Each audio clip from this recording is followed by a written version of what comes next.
ไหนฮะแม่จ๋า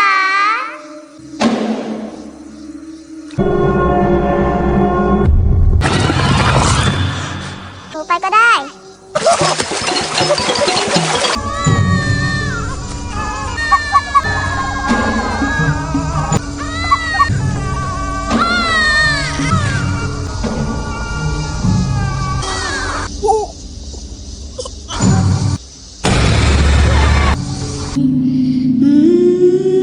สวัสดีครับ Deng Prakanong. Apakah kalian masih ingat sequel Pimak yang dibintangi oleh Mario Maurer dan kawan-kawannya? Di film itu Mario Maurer berperan sebagai Pimak yang mempunyai istri bernama Nak. Karena suatu perang saat itu si Mak ini ditugaskan untuk wajib militer di negaranya. Bersamaan dengan itu, Mak meninggalkan istrinya yang bernama Nak yang sedang hamil besar sendirian di rumahnya. Dan karena ditinggal oleh suaminya, Nak bahkan melahirkan seorang diri hingga ia meninggal bersama dengan bayinya. Nak pun menjadi hantu yang melegenda di mana dia selalu menunggu suaminya pulang bertugas sambil menggendong bayi laki-laki hantunya yang bernama Pideng.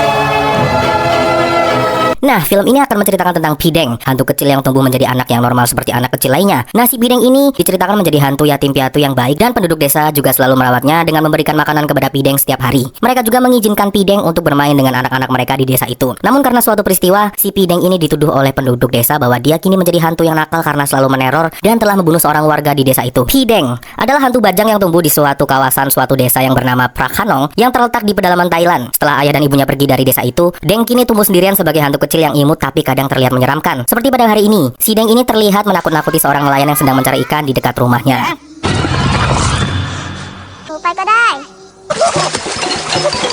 Setelah melihat tangan Deng memanjang, orang itu pun langsung pergi ke rumah kepala desa untuk melaporkan apa yang sudah dia lihat. Namun si kepala desa itu tidaklah terkejut sama sekali dengan apa yang dia dengar. Ternyata mereka semua sudah tahu kalau Deng adalah seorang hantu. Namun karena Deng itu baik, para penduduk desa malah mengasihani dan merawat Deng seperti keluarga mereka sendiri. Di desa itu, si Deng ini mempunyai 4 orang sahabat yang bernama Sli, yaitu si Kurus, Samli, si Hitam, dan Heng, si Gendut. Dan seorang gadis kecil cantik bernama Mali yang dia sukai. Deng juga mempunyai seseorang yang bernama In, si pemabuk yang sangat peduli kepadanya. Pokoknya kalau bermain bersama mereka, rasa kesepian di dalam hati si Deng itu terobati dengan banyolan-banyolan lucu dari para sahabatnya ini. Tapi di saat semua sahabatnya sudah pulang ke rumahnya, si Deng ini kembali menjadi kesepian. บ๊ายบายลูอินตอนที่เล่นตะกี้มึงเห็นไฟในมือแดง Di desa itu juga ada kuil biksu yang dipimpin oleh kepala biksu dan asisten pribadinya. Pada suatu hari, ada seorang biksu baru yang bernama Ton yang ingin berguru kepada biksu senior dan ingin tinggal di kuil itu. Biksu senior itu pun selalu membaca kitab suci di malam hari. Namun dia merasa diganggu oleh hantunya Deng yang menampilkan muka seramnya di hadapan biksu itu. Ya walaupun dia biksu, ya dia tetap mempunyai rasa takut lah, apalagi bentuknya seperti itu. Ternyata hantu itu adalah Deng yang pergi ke sana buat curhat bahwa dia sangat merindukan kedua orang tuanya. คุยกับหนูก่อน บอกง่ายๆว่ามาแบบนี้ปุ๊บถึงพ่อแม่กินอยู่แล้วล่ะสิ Dan setelah mengerjai biksu senior, Deng juga ingin mengerjai biksu Ton. Namun karena biksu Ton ini nggak penakut, dia pun meminta Deng untuk berhenti mengganggunya. Deng lalu minta kepada biksu Ton untuk membantunya bertemu dengan kedua orang tuanya. Biksu Ton pun berjanji kepada Deng bahwa suatu saat nanti pasti si Deng bakalan bersatu lagi dengan kedua orang tuanya. Setelah mendengar kabar baik itu, Deng pun bahagia dan menghilang. Setiap pagi akan selalu ada warga desa yang mengantarkan makanan ke rumah Deng karena kepedulian mereka kepadanya. Dan setelah menyantap sarapannya, Deng pun kembali bermain dengan keempat sahabat kocaknya. Mereka pun pergi ke suatu acara yang ada di desa itu, menari, bernyanyi, pokoknya hidup mereka belum ada beban banget lah. Dan di sini ketiga lelaki kocak ini menyadari bahwa Deng dan Mali ini saling menyukai. เบาหวานจะแดกกูเมื่อไหร่วะเนี่ย Di situ juga kepala desa memberitahu kepada warganya bahwa mereka tidak boleh memberitahu anak mereka kalau Deng itu adalah hantu. Karena kalau anak mereka sudah tahu kalau Deng itu adalah hantu, otomatis Deng itu nggak punya teman lagi dan akan hidup kesepian. Kasihan setelah itu. Setelah itu mereka pun kembali berdoa kepada Buddha. Nah di sini ada suatu kejadian yang membuat si Sri ini curiga kepada Deng bahwa Deng bukanlah manusia. Lihat nih. Pada saat bermain, Deng ini bertanya kepada Mali, "Mali, kalau aku bukanlah manusia, apakah kamu masih mau bermain denganku?" Mendengar pertanyaan aneh yang ditujukan kepadanya, Mali pun hanya menganggapnya sebagai bercanda. Si Sri juga memberitahu kepada Samli dan Heng bahwa dia mencurigai bahwa si Deng adalah hantu. Namun semua anak kecil itu tidak percaya kepada omongan Sri yang ngaco. Si Samli yang kocak malah ngebanyol. "Hari ini kita makan ikan bakar, tapi pada suatu hari nanti kita bakalan makan babi bakar sambil menatap si Heng." Tanggapan si Heng pun nggak kalah lucu sama banyolan Samli nih. บางทีอ่ะกูไม่ขำกว่าพวกมึงหรอก Pada suatu malam, ada seorang lelaki yang sedang menangkap ikan di sebuah sungai. Saat dia sedang bersemangat mencari nafkah, dia malah dihantui oleh Deng yang menunjuk muka seramnya kepadanya. Melihat kengerian itu, lelaki ini pun langsung berlari dan nginep di kuil. Dan keesokan harinya, dia pun mengadu kepada kepala desa. Namun lagi-lagi kepala desa dan istrinya tidak mempercayai omongan dari lelaki itu dan tetap mempercayai Deng. Namun karena didesak oleh warga desa, dia pun menugaskan warga desa untuk ronda malam. siang harinya, Deng pun kembali bermain dengan teman-temannya. Namun si Sri lagi-lagi cari masalah. Dia pun menunjukkan sebuah jimat anti hantu milik ayahnya dan mengalungkannya ke Deng. Namun Deng ini terlihat baik-baik saja. Deng pun lalu mengalungkan kalung itu ke Samli. Dan setelah memakainya, Samli pun malah terlihat seperti kesurupan. Dan ternyata...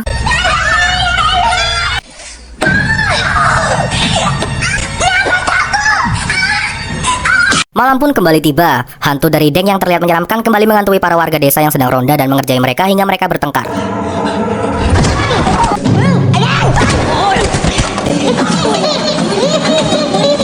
Warga pun melaporkan kenakalan Deng ini kepada kepala desa. Namun istri dari kepala desa tetap membela Deng dengan mengatakan bahwa Deng tidak pernah menyakiti orang lain. Di saat mereka sedang berdiskusi, tiba-tiba saja ada seorang dukun yang bernama Huai datang ke tempat itu bersama dengan kedua anak buahnya yang mirip dengannya. Dukun itu lalu ingin membantu warga desa untuk menangkap Deng dan menyingkirkannya. Namun kepala desa tidak menyetujuinya dan malah mengusir para dukun itu dari desa itu.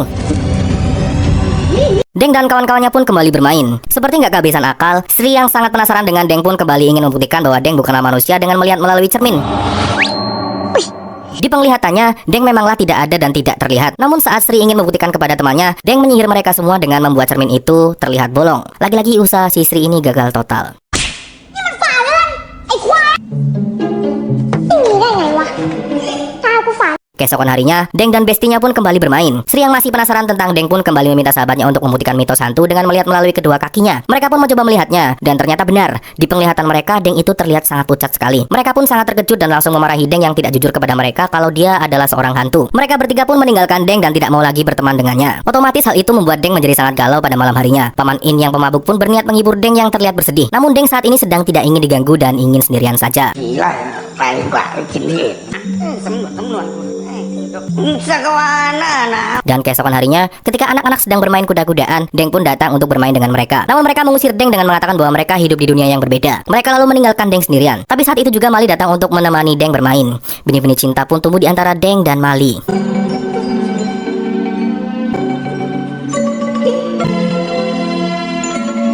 Hari-hari indah Deng kini pun dihabiskan dengan bermain dengan Mali sepanjang hari. Namun ketika sore, Mali ini kembali ke rumahnya untuk pulang. Seperti hari ini, setelah selesai bermain dengan Deng, Mali pun berpamitan untuk pergi kepada Deng. Namun saat Mali sampai di lantai bawah rumahnya, Mali melihat ada jeruk yang bergerak-gerak sendiri. Mali yang penasaran pun mencoba untuk melihat kebenaran dari Deng melalui celah kakinya. Dan setelah Mali melihat kaki Deng yang memanjang, Mali pun terlihat menangis dan berteriak. Deng pun kembali kehilangan satu temannya. Deng lalu kembali mengingat saat dimana Deng pertama kali bertemu dengan semua temannya. Saat itu Deng terlihat sangat bahagia karena mendapatkan teman bermain. Tapi kini semua kebahagiaan Deng sirna karena sudah tidak ada lagi yang mau bermain dengan Deng lagi. Apalagi dengan kepergian Mali, otomatis membuat hati Deng menjadi sangat sedih. Deng pun sampai menangis di rumahnya sendirian.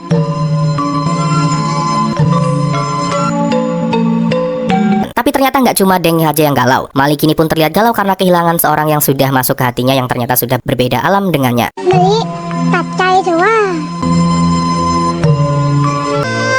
รักกันบ่ได้คนกับผีอยู่ด้วยกันไม่ได้ดอก Kita pun diperlihatkan dengan ritual yang sedang dilakukan oleh dukun Kuai yang ternyata dia sudah mengendalikan bayi bajang lainnya untuk menyamar menjadi Deng dan menakut-nakuti warga desa agar Deng dibenci, dan dukun Kuai pun bisa menangkap Deng, anak dari legenda Pinak. Dukun Kuai pun meminta kepada Deng palsu untuk membunuh seseorang malam ini agar Deng bisa diusir dengan segera dari desa itu. Deng yang galau karena kehilangan temannya pun kini nongkrong di sekitar kuil. Deng lalu dihampiri oleh Biksu Ton yang sedang melihatnya bersedih. Deng lalu menceritakan kepada Biksu Ton tentang semua masalahnya dan meminta kepada Biksu Ton untuk segera mengembalikannya kepada ibunya. Biksu Ton pun ingin menolong Deng, tapi pertama-tama Biksu Ton harus tahu dulu di mana jasad Deng dikuburkan. Deng pun memberitahu kepada Biksu Ton tempat di mana jasadnya รอ dikuburkan. ที่หลวงพี่ปักกดร่างของแดงอยู่ที่นั่น Pada malam itu, kepala desa dan warga lainnya sedang terlihat ronda. Di suatu tempat ada seorang lelaki pemabuk yang sedang kencing di dekat pohon pisang. Dia lalu melihat ada hantu Deng yang kembali menunjukkan muka menyeramkannya. Hantu Deng pun nggak banyak bicara, langsung gigit penis dari pria itu hingga patah. Namun saat itu juga hantu Deng yang asli datang ke tempat itu dan bertarung dengan hantu Deng palsu. Deng pun mengeluarkan kekuatannya untuk mengalahkan hantu palsu itu. Namun ketika lagi seru-serunya gelut, warga desa sudah sampai di tempat itu. Hantu palsu Deng pun menghilang, sedangkan Deng pun berlari untuk menyelamatkan pria itu. Akan tetapi, yang dilihat para warga desa adalah si Deng inilah yang membunuh pria pemabuk itu. Deng pun menjelaskan bahwa bukanlah dia pelakunya. Setelah itu Deng pun menghilang.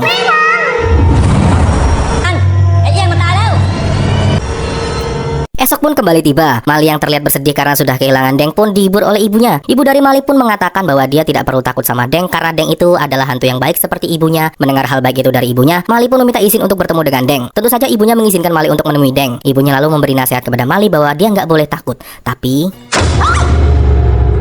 Mayat dari pria semalam pun dikremasi oleh warga desa. Warga desa yang hadir pun meminta kepada kepala desa untuk tidak melindungi Deng lagi karena kali ini sudah ada korban jiwa. Dukun Huai pun sampai datang ke tempat itu karena diundang oleh kepala desa untuk menangkap hantu Deng. Melihat hal itu, istrinya pun tidak setuju. Namun kali ini si kepala desa sudah bertekad untuk menyingkirkan si Deng. Kepala desa pun meminta kepada Dukun Huai untuk tidak menghancurkan roh dari Deng. Sedangkan kini jasad si Deng itu sudah ditemukan oleh seseorang.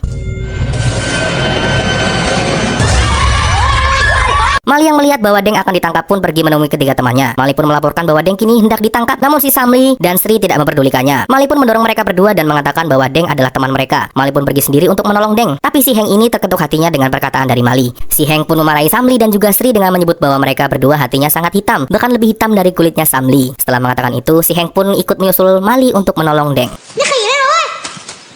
Dukun Huai dan warga desa pun sudah di tempat ritual. Sedangkan biksu senior pun datang ke tempat itu untuk menghentikan aksi dari mereka yang hendak menyakiti Deng. In si pemabuk pun datang ke tempat itu untuk menonton. Dukun Huai pun menyuruh dua anak buahnya untuk keluar dengan membawa jasad dari Deng yang sudah diikat. Dan ternyata bawahan dari Dukun Huai itu adalah biksu Ton dan temannya. Mali dan Heng pun sudah sampai di rumah Deng dan menemukan Deng terlihat sedang kesakitan serta tubuhnya yang terlihat memerah karena sudah diikat oleh si Ton. Tanpa diduga, Samli dan juga Sli pun datang menyusul mereka ke rumah Deng. Mereka semua pun berlari menuju ke tempat para warga desa berkumpul. Mali dan Heng lalu menyuruh si Sli untuk meloncat dan mengambil jasad Deng dari para dukun itu.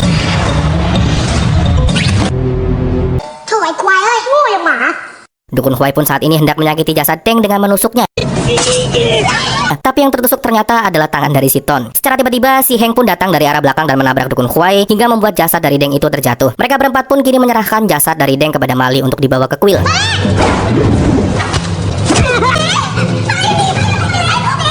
Warga desa dan biksu pun melawan para bawahan dari Dukun Huai dan berhasil menang. In si pemabuk yang menonton di pinggir jalan pun menemukan sesosok tubuh yang mirip seperti tubuh Deng yang terlihat diikat. In pun membebaskan ikatan yang ada di jasad itu dan membantingnya. Sesosok tuyul pun keluar dari balik jasad itu. Bocah mirip Deng yang bernama Ngan pun berterima kasih kepada In karena sudah menyelamatkannya. Setelah itu Ngan pun menghilang. Samli, Sri, dan juga Heng pun sampai di halaman kuil. Sri lalu meminta kepada Samli untuk melepaskan ikatan yang ada di jasad Deng. Setelah ikatan itu dilepas, langit pun menjadi sangat gelap seperti sedang terjadi gerhana bulan. Dukun Huai pun sudah sampai di kuil itu dengan menyandra Mali serta meminta kepada warga desa untuk menukarkan Mali dengan jasad dari Deng. Tiba-tiba saja, si In ini datang dari belakang dan memukul kepala Ton yang sedang menyandra Mali hingga Tom ini pingsan. Dukun Huai pun emosi dan ingin melawan In dengan menggunakan tangan kosong. Namun dengan gaya maboknya, In mengatakan sebelum kau melawanku, kau harus melawan muridku dulu, sambil menunjuk biksu senior yang langsung maju dengan perkataan dari In. Dukun Huai pun hendak memanggil hantu dari Ngan untuk melawan mereka, tapi Ngan kan sudah dibebaskan oleh In tadi. Deng yang sudah terbebas dari rasa sakit pun kini datang ke kuil itu. Deng pun marah sama Dukun Huai karena telah mengusik kedamaian hidupnya dan membuat penduduk desa menjadi benci kepadanya. Deng pun murka, matanya menyala. Tanpa menyentuh Dukun Huai pun mengambil sebuah pisau dan menusuk perutnya sendiri. Tapi secara tak terduga, ibunya Deng atau si Nak ini datang ke kuil itu untuk menghentikan kebencian dari hati anaknya. Nak lalu menangis dan kembali mengingat kenangan di mana saat Nak merawat Deng saat ia masih bayi.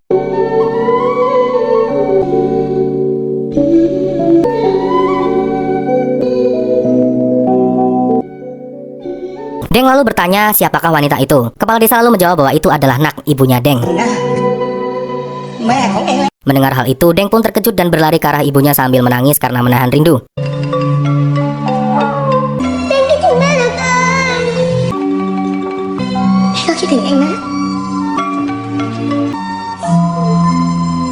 Nak pun datang ke tempat itu untuk menjemput Deng dengan ayahnya yang saat ini sudah menjadi biksu. Ibunya pun meminta kepada Deng untuk berpamitan dengan teman-temannya. Deng pun berpamitan dengan Samli dan mengajaknya. Tapi Samli nggak mau. Deng pun mengatakan bahwa dia sangat menyayangi Heng dan juga Sli. Setelah itu, Deng pun berpamitan kepada Mali dengan mengatakan, Mali, di kehidupan selanjutnya, maukah kau menjadi temanku? Mali lalu mengangguk dan memeluk Deng sambil menangis.